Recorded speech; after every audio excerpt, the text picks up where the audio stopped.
Dobrý deň, počujeme sa? Počujeme sa, prajem, dobrý deň.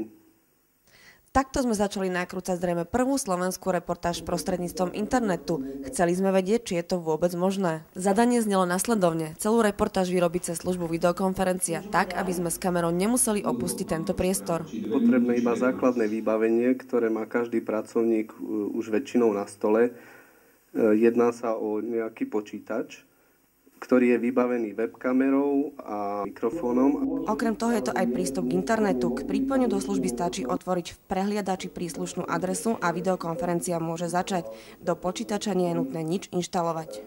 Ak nemáte vhodné priestory či spoľahlivý počítač, firma vám ponúkne plne vybavenú miestnosť. Videokonferencia však nie je len o spojení medzi dvoma ľuďmi. Je možné používať najbežnejšie typy súborov. Jedná sa hlavne o súbory typu Microsoft Office alebo takisto populárneho balíčka Open Office. Firmy môžu vďaka videokonferenciám pekne ušetriť, nemusia totiž vysielať svojich zamestnancov na služobné cesty.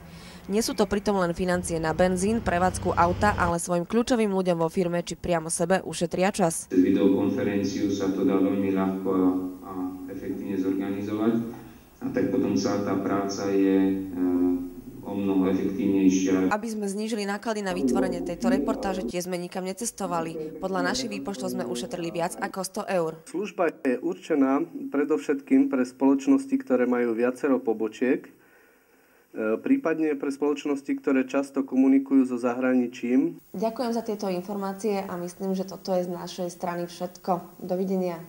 Dovidenia. Pre firmu Sarion Michála Reptová.